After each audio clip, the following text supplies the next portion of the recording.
ข้าวมื้อนี้มาเล่นทุ่งนาเนาะมื้อนี้พากันมาหยัง กระปู กระปูเด้ขุดมังห้อยกระ เด้อ ปู น้อยเด้อมึงเสียมก็ได้เอาฝากคูด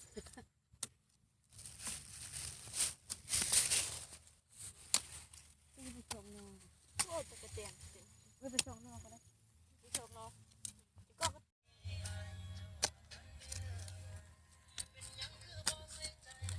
นะคะซ่อนไก่จังหวัดที่กระปูแล้วที่เสียไป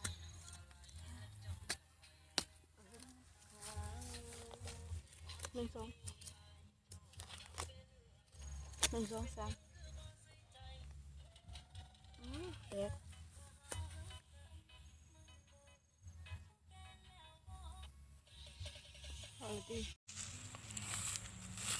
พากันเฮ็ดหยังหัน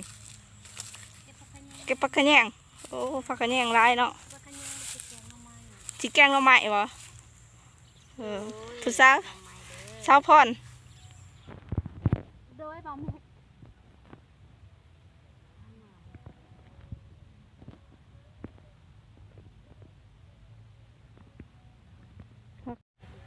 ผักขะแยงได้หลาย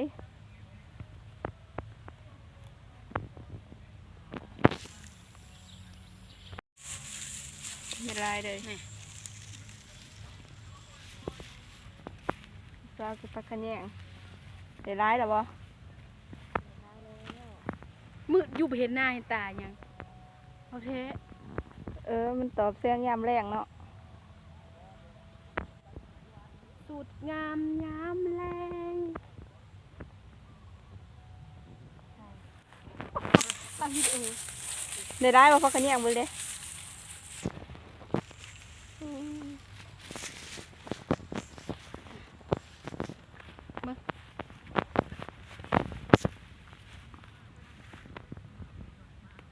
เก็บพักขะแยงบ่ใส่แกงหน่อไม้ ผักขะแยงหอม เขาฮู้เลยว่า เอาไปแกงใส่หน่อไม้ พาได้ซื้อ ประทานอะไรไปซื้ออยู่ตลาดบ้านนอกของหน้าเฮามีผักขะแยงผักขะแยงก็คัดไปตลาดนี่ก็มัดละ2,000บ่ได้เนาะ คนไทยเบิ่งได้สิเบิ่งวันละ2,000วันละ2,000 บาท มัดละ2,000กีบเป็นมัดละ2,000 บาท อันดอกหญ้านี่ก็งามๆเนาะ อันเอาก็คล้ายขาเนาะ เบิ่งผู้สาวมาเก็บผักขะแยงนุ่งสงขาสัน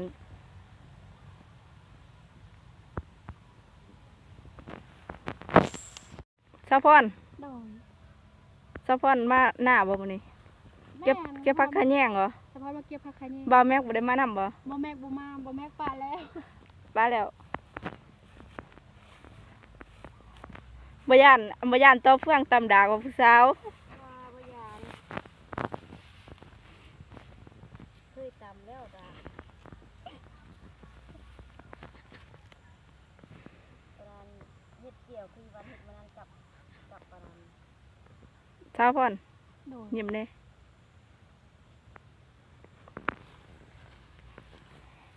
ป้า เขาเจ้าเบิ่งอยู่มีเห็นบ่ทั้งนั้น